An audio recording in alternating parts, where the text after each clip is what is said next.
Hey Matt, how are you? How's things? Hey, Ollie, good, mate. Good. How are you? Yeah, really well, thanks. Yeah, good to see you again after France, after fees, and Yeah, yeah, what's yeah, what a what's great been event. happening since then? Lots. So we just launched Urban Sport Fest on Tuesday in Australia, all around the world too. We saw some really fantastic traction built off that, and bringing the first ever BMX Freestyle World Cup to Australia is always going to create a bit of noise. But we're Yeah, really looking forward to what else we can announce about the event in the next kind of 6 months as we lead up to it. So pretty excited, pretty great to have it in market, and really good to see the tickets rolling in, and all the interest kind of coming in from the from all sorts of sectors to get involved and figure out what it is first, but then also yeah, how they can get engaged with our target demo. So no, pretty excited, and that's been the big news. nice man. And what's the feedback been like so far? It's been great. We've been getting lots of inquiries, and people who are just keen to kind of get involved and figure out what it's about. And look, luckily for us, I think we offer something really different to the events landscape in Australia, because Yeah, we have a really nice mix between non-exhibition action sport, like a competition that has kind of sustainability and a career path, but then getting the music and the culture in there so intrinsically allows us to be, presenting a pretty different product to some others. And so we're really happy with that kind of unique place we've got in market, but can't wait to talk more about it with all sorts of partners. And now we're in market, so it's just exciting. yeah, nice man. Well, I'd love to jump back into that a bit further on, but yeah, I mean, like if it's okay with you, like how did this all begin? Like how did you get into sports like initially? And yeah, Yeah. what was We what we was the had start? well, my family's been involved in I mean, we all love sport. So we grew up playing sport. My dad was one of 10, my mum was one of 5 kids, and so Wow. and dad and his family in particular were really talented sports people. A lot of them played for national level, state level cricket, rugby. And so we had a pretty sport, all-consuming sports childhood. Really, every Yeah. chance we got, we were out the backyard playing tennis or cricket or footy or handball or whatever the hell we could figure out how to compete with each other on. And that went all through the cousins. So we had a heap of really kind of competitive cousins, and that was such a great opportunity to kind of figure out how we really kind of sow that seed for understanding just how much sport can influence the positivity within in your lifestyle. And I really latched onto that. I think a lot of my family did. I had a couple of cousins play professional rugby and rugby league, and that's kind of allowed us to see that side of it as well pretty early on the other side of the fence from the athlete side. So Yeah.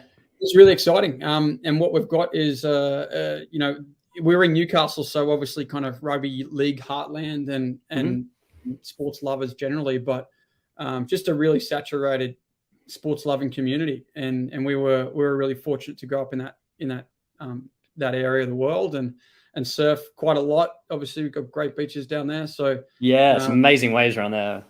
Like, yeah, it's really nice down there. So yeah, it's really great. Just really fortunate to have that kind of upbringing where we can associate sports so easily to what we love to do. And fortunately for me, I was able to connect that with my career, and was always really going to do that. I was initially interested in kind of the medical side of things. My dad was a doctor, my grandfather was a doctor, my 2 brothers are doctors. Like, we've got a lot of medical kind of professionals within our family, and so for me to go and do law was a bit out there, but it was certainly a connection back to sport that was always going to happen. So that for me kind of closed the loop always, is trying to find how we could get back to sport. And I just really love working in it. I love the fact that it brings communities together and creates really fantastic stories that people might not have known about, but they relate to because they understand sport and competition, yeah. and being able to kind of communicate that through the work I'm doing even now has been great.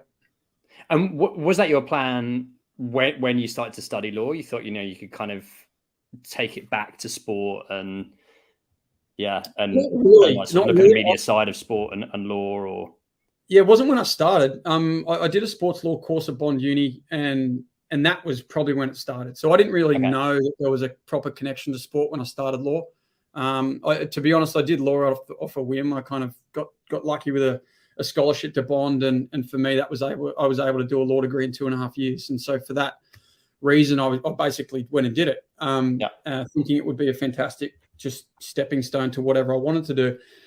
Not really thinking about sport, but then once I got into Bond Uni, and we there's a lecturer there called Jim Corkery, who is a fantastic mentor for me, and he spoke kind of very passionately all the time about how there's a lot of work to do from a legal perspective in sport, and here's kind of the gateway, and here's what it looks like. And for me, I ran away from that first kind of session or two of sports law, understanding pretty much what I wanted to do if I continued to do law, if that was a space that I was going to be in. And fortunately, I got a good opportunity straight out of uni, so that's where I stayed. Nice. And what happened after you finished uni? So I did another lecturer there named Dennis Callanan, who's since he passed away a few years after that.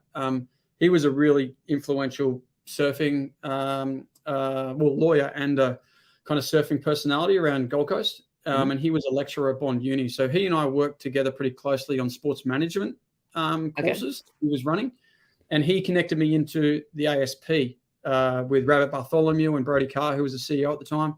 I went down for an interview literally on my way back to Newcastle driving. We had the Tarago packed, and we were on the way back down the highway, and I stopped. Was this when they had their office like on the top of Coolangatta and like on Coolangatta?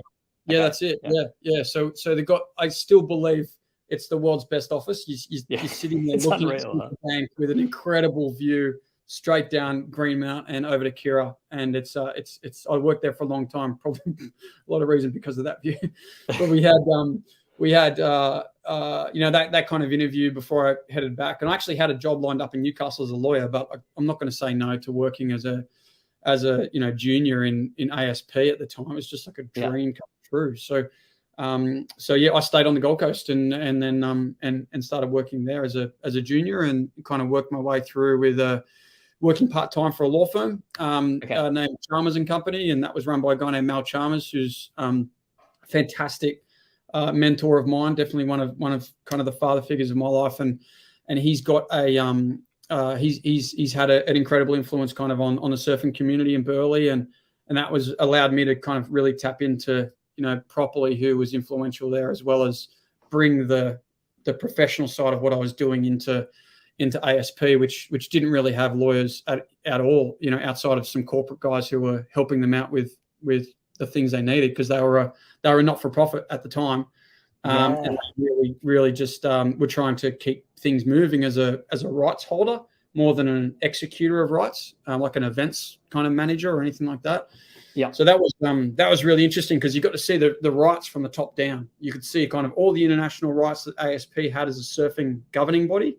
And then that rolled down into the event promoters, and we saw how the athletes tapped into those, had a line down into the athlete rights from those agreements as well. So it allowed me a fantastic perspective, and one that I would have never got anywhere else, in terms of how close I was to being able to see those rights play out internally within a sport globally. And I mean, there's so many moving parts. Were you sort of like, as you got more experience, you were sort of taking on different projects, sort of coming from a junior and then like growing within the role? Or was it sort of like things were just changing in the organization pretty quickly? And bit of both. They didn't change very quickly up front. The only change that we really saw in those, for 2006, I started with them. So probably not for about 4 years. Nothing really changed a heap. We were just very much managing rights at the international level. And so for me, it was more about getting my influence in a positive way in that sport. I'm trying to figure out how I could apply my legal skill set to something that would benefit the sport. And that was kind of everyone's job, right? We were in there, in a not-for-profit, trying to make things better for the sport of surfing. And not only is that a privilege, but it's an incredible exposure for someone like myself, who was just learning their trade, because we could figure out. I had other people like Dennis and Mal who were there on helping me figure out the legal side of what that would look like, but also fantastic people like Rob Gerard and Fred Chilton, who have been around, that space for a long time, being able to work with them at a corporate level, both in the US and Australia, and figure out, what I could, pull from an Intel perspective into kind of my practice as well. So it was very much a learn, like deep end for sure. There was a lot of situations that I was absolutely ill-equipped for, but and definitely that imposter syndrome, felt I felt imposter syndrome for a long time, but in what sort of way? In kind of like dealing with the events, or like on the legal side, or I'm also dealing with the stakeholders of the sport who had been there for a long time, and you were trying to either bring an influence, what you thought was a positive influence to the sport, but them having seen either things like what you're suggesting happen and fail, or things that they didn't believe because of their own situation they didn't think was right. So there was a lot there where, as the governing body of the sport, we're trying to represent new rules or new policy, in particular, that people had to comply with contractually. But we had to be really sensitive to the fact that only to the extent of our leverage could we push that. And so when we're talking to athletes, as an example, we're saying there's new rules coming into place in relation to, one of the issues that came up really regularly and really heavily later on in that WSL role was the branding of hats on podium, and trying to influence trying to implement those kinds of rules, but not having the leverage as a not-for-profit or as a stakeholder that didn't really understand the event space properly because we weren't running events. There was a lot of back and forth. And so that imposter syndrome was really around, hey, look, we want to implement this as a sport, and then get down to the implementation once it's all approved by the board or whoever else that was needed, and get to a situation where there's people who actually who are influenced by that implementation, and them telling you, what are you guys doing? This is not something that's going to work on the ground in Brazil, or on the ground in France, or in the ground in Tahiti, or, for various reasons, right from local local community issues right through to the laws and regulations that applied in that region. So there's a lot of different variables that you essentially had to be quite agile at dealing with. And that was probably the biggest skill set that I got. I kind of pulled away from the entire role, was making sure that, while you've got a good idea and it might feel like it's right, and, there's only a certain amount of stakeholder engagement you can bring to a situation. You have to make a decision. You've still got to be respectful of the fact that, don't pretend it's always right. Figure out how you can, the right policy might be implemented up front, but where is there room to make sure you can adjust as you go forward? And it's a progressive policy as opposed to a real kind of set stick in the sand and everyone's got to comply. Yeah. And it would be, like you said, like different, like local legislation, depending on where the event's held and all that sort of stuff. Right. Yeah. We had it's as crazy as it sounds, right? You're trying to go in with policy or rules to, a lot of the time in the rule book, which we had a lot to do with the commissioner's office, which was like Kieran Perel and Renato Hickel and Jesse Miley-Dyer, who's now VP and head of competition and events at WSL. We all had to figure out, the best approach, and that might have looked like a rule book change. But when we look at rules that might have implemented or been implemented in a particular area that had laws and regulations that applied to it, that meant it wasn't possible or meant it was just unreasonable and unsustainable. We had to be able to react, and I think that's where kind of really engaged stakeholder engagement really benefits that situation. But we had lawyers kind of around the world that we could work with. But for me to try and figure out for a particular region whether there was laws that not only applied, but laws that were ones that were actually impacted by decisions we were making was a complicated one. I wouldn't say it was, up the hard end of the scale, because we just got an answer and kind of rolled with it. But certainly there was issues there that we had to deal with along the way that we didn't expect. And with the rule book and sort of, creating policies and things like that, when did the anti-doping policy come into play? Was that the Olympic conversation started happening, or was it before? When the what? Sorry. When the Olympic kind of conversations were starting, was it around then? No, well before that. Okay. So Brody and I started working on the anti-doping policy back in probably 2009. We were looking at ways we could bring it in, because we knew that if we were going to be serious about competition integrity, that there had to be a policy of some description. And as an international governing body, we can't pretend that the sport is going to be taken seriously, particularly with the stigma that surfing had around recreational and illicit drugs. Yeah, that was a pretty a really important policy play, because we had to figure out, we didn't have any obligation to provide a WADA compliant policy. That we weren't an Olympic sport. We didn't have realistically any governments like they are now that push that sort of policy onto events and event promoters. That would make it mandatory, right? There wasn't that. Yeah, exactly. Yeah, they weren't mandatory at all for us. And so as a private entity, global governing body, we had to figure out what the right policy was for that time. And what happened was that when we looked at having an anti-doping policy, we had to figure out what was best for the sport. And so for me, presenting back to the board and kind of doing some research together with kind of Rob Gerard, the US lawyer, and some others who are interested, we had to figure out what that policy looked like. And that we were pushed hard to go WADA compliant. And that was just because it was the easy solution. We pushed back on that because for us to try and implement a WADA compliant policy, and for people who understand WADA compliance, they'll appreciate the fact that you cannot just pretend that you go and get a policy from the shelf, throw it into a sport like particularly the WADA regulations, and just pretend that that's going to be okay. And suddenly you get this big tick of approval and the sport's okay with it. We went through probably 2009, 10. We went through a pretty significant period of going back and forth on what that policy would look like. And in the end, we got through the policy we wanted, which was a hybrid, where we took the best pieces of the WADA policy and the WADA code and brought it down to a place that would work for surfing. And that meant that we had to look at things like a separate illicit substances policy while we grew the education within illicit substances.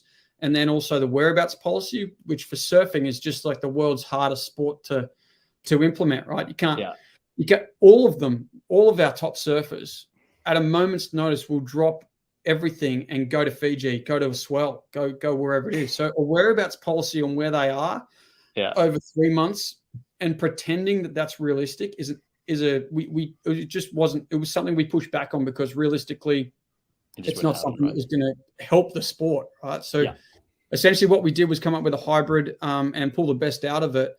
And then also we didn't believe that the way WADA were, and they've changed their tune a little bit now. They've actually come closer to what the structure of our policies are.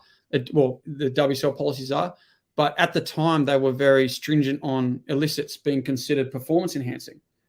For us, it didn't make any sense. Why, if you take something recreational or illicit, does that immediately mean it's performance enhancing?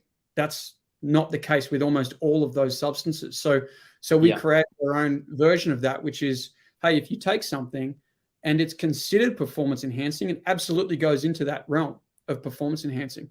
But if it doesn't, it's treated as a brand and a rehabilitation issue and a social issue, which is fair for the athlete that's going through that. Because if they've been consuming, like smoking a lot of pot or taking coke or doing whatever they're doing, and it doesn't make sense to just throw the book at them and have them out of a sport that hasn't impacted their performance. It's the wrong intent of that performance enhancing policy. Yeah, exactly. So essentially what we did was, we went for a hybrid. We changed a few certain things. And like I said, WADA's policy position in 2021 showed that the road that we were on was the right one, because they reduced and they watered down, not watered down, it sounds like it's weaker, but they were smarter about how the application of a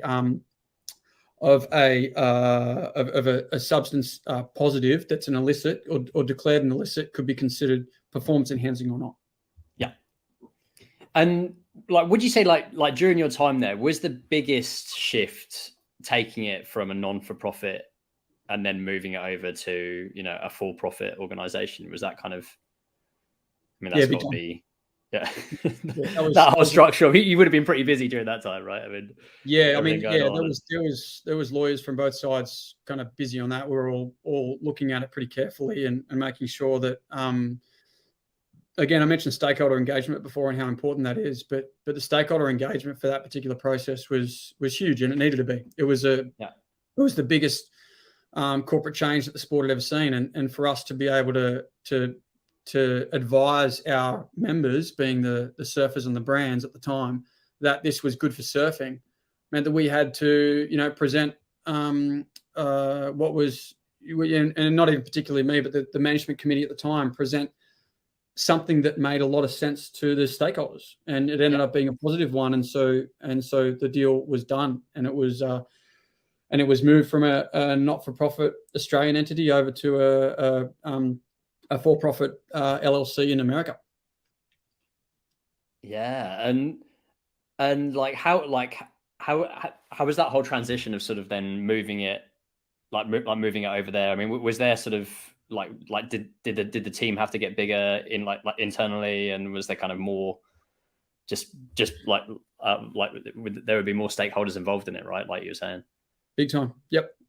Yeah, we had. I mean, we had, and for me in particular, right? So I was still coming, through as a lawyer, having done a fair bit more work in entertainment at that point as well. But that none of that really prepared me for a corporate acquisition across like that. So yeah, we were, I was kind of helping support a lot of that and making sure that whatever deals we'd done were really clear.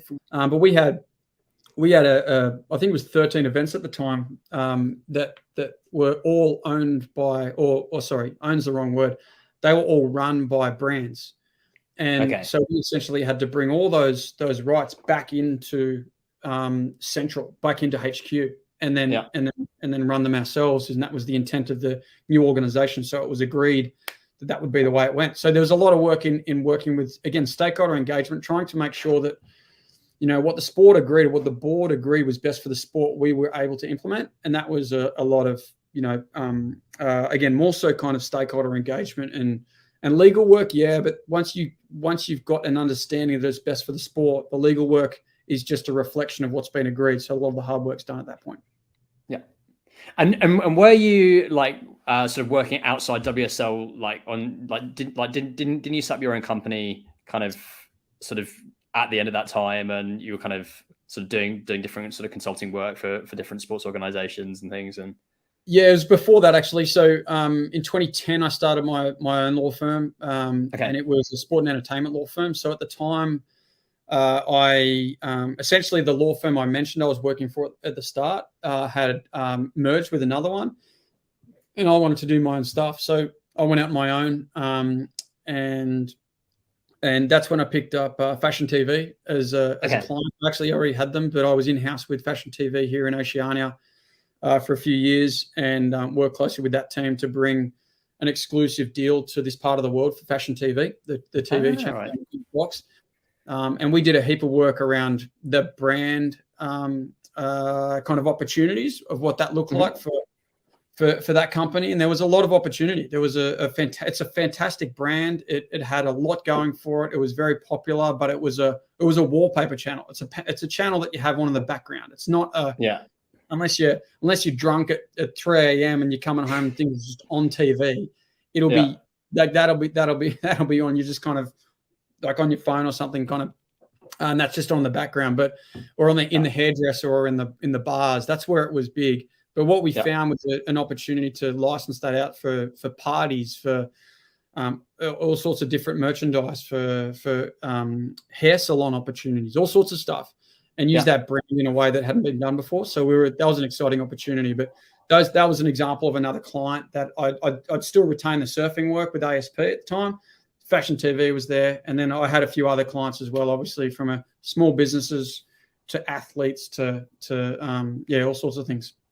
Okay, and then and that was then kind of sort of looking within action sports as well as sort of outside as well, right? So it was kind of like mixing, mixing both, mixing media and. Yeah, it was a sports and entertainment practice, and so we went from when we practiced in all sorts of sports and realistically, the media and the sports deals are pretty similar. You're dealing with intellectual property, figuring out how they are valuable, making sure they're protected, making sure that whatever warranties that you've got from either side about that IP are clear and you've got backup for it. So that's the same across media as it is in sport. It's just a different type of rights. And so, essentially checking across those or working across those two, I didn't see a lot of difference. And to be honest, right now, they're even closer because sport is entertainment. That is the way that people, after a certain level of participation, you get to that professional level of something people want to consume in media, it becomes entertainment. And so from that perspective, I think that's helped me certainly navigate a lot of the broadcast deals that we were doing at WSL when I moved over to America. And that became a pretty important part of how we started to look at the real potential for the sport over in America and globally from America.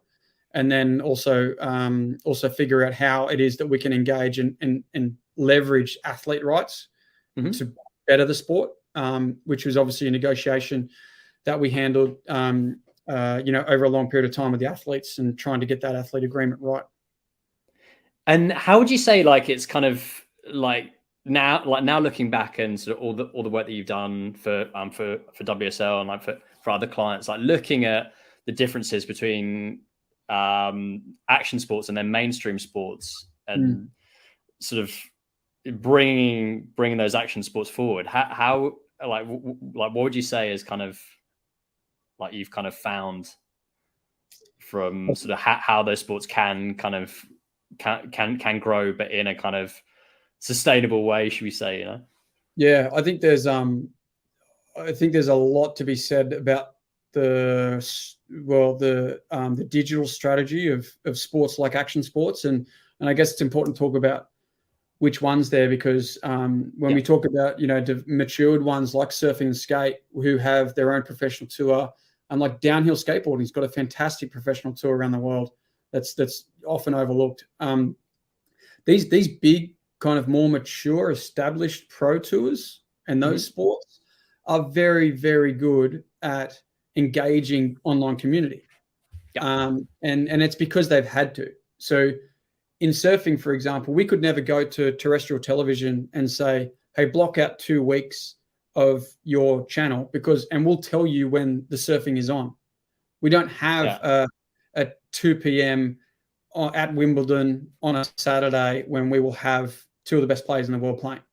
We have Mother Nature that will dictate that over a period of time that we've selected based on swell season. So from that perspective, the community of action sports had to exist and did exist very quickly online. And what we saw was we actually unfortunately had one of the pioneers of action sports broadcasting in Mano Zul, a Brazilian fellow who is still to this day one of the happiest and best people I've ever known, worked with WSL right from the start. So he was bringing digital audiences to surfing from as early in terms of webcast as 1997. And it's one of the earliest webcasts that's in sport, if not the earliest. So what we got out of that was, and the reason he was able to do that was because of the demand to see it when you need to switch it on. Yeah. And that's what surfing required and demanded of the media. So essentially what we've seen is a really highly engaged audience online because of that, because they've needed to be to stay in touch with the sport they love. Yeah. Now what we're seeing is that audience and those communities being something that the other sports want to see in their own. And so all of the lessons that we've seen about engaging with digital content and engaging audiences through connections online, whether that be social media or other forms like purchasing and licensing of product, there's lessons to be learned that were learned very long ago in action sport, in particular surfing, that a lot of sports are now kind of coming.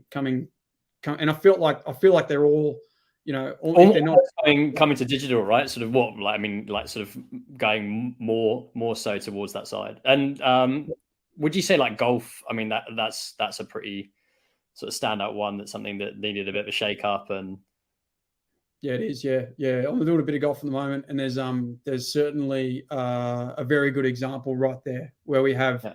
a very established broadcast formula. It's we will give you this time. Here's the product. We know that what you're looking at. Everyone knows what they're going to get. There's nothing really changing in that space outside of what kind of Live Golf are trying to do. They've got their own kind of brand issues that they're working through, or rightly or wrongly have associated with. And what we've seen is a challenge to the broadcast space in golf, which is fresh, whether you like Live or not, or agree with what they do or not. They are they're changing the way golf broadcast looks, and that's a positive for the sport. I think what we've seen with the last couple of days, where the PGA Tour have announced these significant changes to their structure, to the way the players are playing on tour in the US, in terms of the 3 majors that they're looking to bring overseas in I think it's 2024. That's a big shift. It was really the catalyst of that was the challenge, and what we're looking at there is I think there's a lot of room to challenge, because there's a broadcast of golf that hasn't changed in a long time. And so we've kind of, we've identified that as an opportunity a long time ago. And I say we as in like Evolve Sports looking at golf and whether that's an opportunity or not. And I think that there's a heap of potential, because the players, particularly the women, are fantastic ambassadors of the sport. And they've got incredible ability to storytell, and incredible journeys because of not only who they are, but just the places they've had to go to earn their right to be on a tour in a really challenging male-dominated sport. That in itself was a fantastic story to kind of dig into. And so there's a few products and concepts that we're running at the moment that could really speak to that. And I think that that allows us to show that potential of what Action Sports has built as its own very close connection to their online community, and make that available to another sport is something that we're really working on, because we think it's a huge value that all sports want, but a lot of them don't know how. It's not their fault. They just haven't been in that space enough, or feel like it's within their comfort zone enough to really engage or put resources into. And so, and that would be kind of looking at like equity from everything from pay to coverage and rights, you name it. Right? Yeah. I think from a gender equity perspective, what's really important is that similar to what we saw with surfing, we had significant challenges to the norm, and we just happened to be in the microscope at the time in California, but the gender equity argument is obviously rightfully strong, and it has to be continued to be pushed and pursued by everyone. But particularly where we saw, it's not just an equal prize check. That's the easy stuff, and that's a financial obligation that people can get to when the resources make it available. But what is intrinsic about a particular sport, and what might have been perceived as okay or perceived as the right way to do things, can be looked at by an outsider and clearly be something that's that to new fans coming into the sport could sway them the wrong way. And so I think making sport available to all, and making opportunity available to both male and female equally is the goal. And that, as long as that's the guiding principle, then you're going to be fine. But there has to be strategy and actual execution, and the ability to look from an outside in. And that might not be you. That might not be the governing body. That has to be people from outside saying, hey, look, if you're looking to grow the sport, who represents that? The fringe fans? Yes, definitely. Or the other fans of other competing sports. So get their take on how you look from a gender equity perspective, because if you don't look like you're providing opportunities to the young girls or young boys in, for example, netball, then there has to be a way that you represent that better, so that they can see a career path or a reason to stay engaged in that sport, and make sure that we're looking at a really quality career path and joining the dots right from, I'm talking like participation, but content that you're creating, talent both behind the camera and in front of it, making sure that executives within there understand how important it is to be presenting to both sides of the gender aisle, and that way you've got a sport that speaks to its maximum potential and not just half. Yeah, and then if they want it to grow, obviously, you know, for future generations and like guys and girls coming through who are going to engage with the sport, you know, what I mean, they kind of have to, right? And and if you can't create heroes at the top, there's nothing for the next generation to look at. And so for like the golf concept, like the Athena that we've built, joins those dots where there's a generation above that we create heroes from, because the game doesn't do it well enough itself, for the next generation to see that and say, hey, look, mom, dad, there's these fantastic players on TV. They look kind of like me. They're young as opposed to really old. And they actually look like they're relatable. They actually look like something I'd do. And that's a big thing of, you know, trying to make people on screen look relatable to the target demo you're after, allows them to engage. And if you don't do that, all you're relying on is the attraction of the sports competition and the kind of data that sits there as scores, or the data that sits there as a really objective performance. That was good 10 years ago. That's not good enough now. You can't continue to engage with even your core fans if you don't provide the depth. And we've seen that with things like F1 Drive to Survive and what WSL's doing now with their Make or Break series. You know, fantastic insight into what athletes are, the journey they go through, and the feelings they have of being human around sport, and being able to project that onto camera is a skill in itself.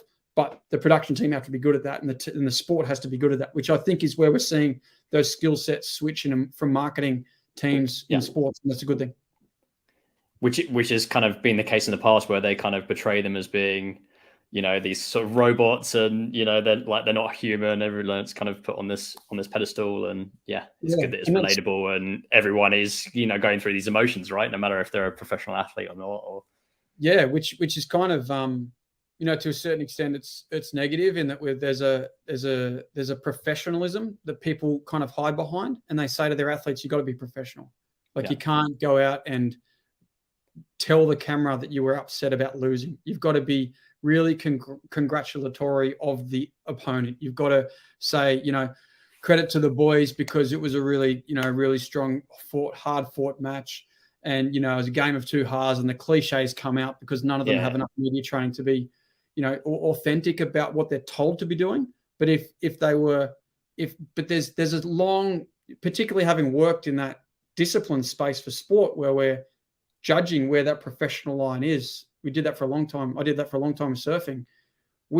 There's a lot of room to move. You know, you can be professional and still be emotional. You can be professional and still be angry at the fact that you didn't get a line call, or you got something wrong in the game and you stuffed something up. That's the stuff that people will relate to, because the people who love the sport are generally trying to play it. And if you show that you're emotional about sucking at the sport in one particular game, or also the opposite, being really, really happy and passionate about winning and celebrating with your friends, as opposed to saying, oh, you know, I just really like to congratulate the other side because, oh my God, like the robots, like you mentioned, that kind of way that they speak just, you know, turns people off. And you want to turn people into and engage them in why the sport is so great. You can't do that with robots coming off the park or even on the field. Yeah, absolutely, man. And with Urban Sports Fest, kind of now coming full circle. So kind of with that coming up, what was the kind of like the reasoning behind sort of putting on an event like this over in Australia? And like, did you sort of see an opportunity where you thought you can kind of, you know, have BMX and skate and kind of have it in this format? And yeah, for sure. So consolidating what these action sports, who is in the sports, like the culture within them, the sports themselves, consolidating those rights is a huge opportunity that I think is sitting there, mainly because there's a community out there who understand those sports and a really engaged social community, a really tightly knit action sports community, but also beyond that, a lifestyle sports community. And that includes, you know, really quality, competitions like sport climbing as an example, right? That's the argument around what's action sports or not doesn't really matter.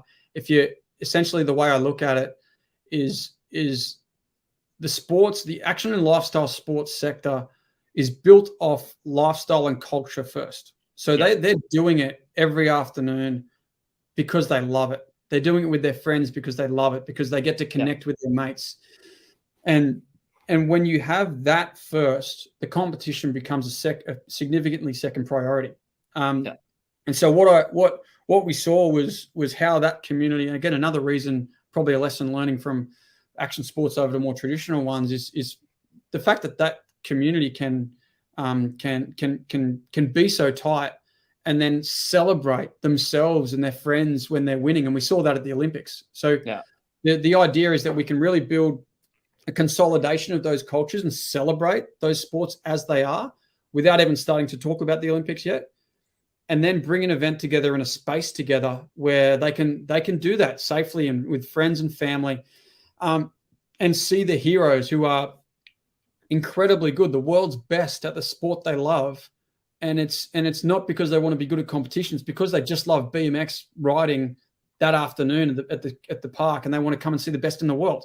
Same with skateboarding, same with surfing, and I think what we see there is a really a big difference to the other traditional sports, which is competition first. Absolutely, there's communities built around it, but it's kind of a primarily competition first sport, and I want to be really good at a sport, and then it's the cultures built from that. But I think my incentive around Urban Sport Fest is essentially, I see a huge opportunity in making sure we can provide a place for these competitions and sports to celebrate the cultures that they represent. And we've got a lot of growing to do, but right up front, we've got a fantastic opportunity, which is why we did it in the public funding that's available now from the Olympics stimulus. And everyone saw the fantastic energy that you get out of these sports, and it brought the Olympics back to life. So we have that now from a public, particularly in Australia, public perspective. And also we've got from the private sector, we've got the brands and the athletes who have held these sports up for so long on their own back, able to provide and get return in an event space, which is the whole idea of sponsorship. Obviously, they get involved. We're able to deliver a really tangible benefit back to them as an event. And so I feel like the time's right for that kind of thing. And the event itself came out of a pretty significant opportunity that was built off a strategy for 2032 Olympics that we did last year. So there's a lot of a really kind of nice alignment there to make sure that there's a really tangible return to high performance community and events like world class events into 2032. So there's definitely a long term strategy there, and they'd be planning in place already. Then, like you were saying, like there's a whole sort of runway for the next 10 years, kind of leading into Brisbane and. There's a full strategy from a Queensland Academy of Sport perspective and a 2032 Brisbane perspective. That is, hey, we need to look at the next 10 years and figure out what we can do. I'm not engaged directly by those. I'm building an event that certainly satisfies that, and we've aligned really well with that strategy because we drafted it. But now we're able to implement it implement the first part of that step. So there's absolutely 10 years now we have to build a really quality runway of world-class events, high-performance opportunity, and ability for the community, the real community of these sports, and not just a manufactured Olympic-related one at all. It's not about that, but provide the really authentic community to come together and celebrate these sports that they love so much and have some fun doing it. That's why the music's there. I was going to say, like with the whole sort of cultural element, like the music's massive, right? So kind of having that there and bringing that in.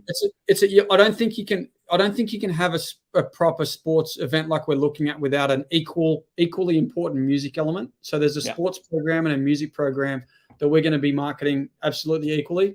And the benefit is we're going to have some really quality career pathway opportunities outside of that for the sports side with potential Olympic inclusion as a qualifier or however that kind of all falls out. We're definitely in the right seat to be saying, hey, look, if we want opportunities for our kids in Australia, we are building world-class opportunities, and this is it. So come along. Nice. Cool, man. And if people want to find out more about Urban Sports Fest, and yeah, like how can they kind of...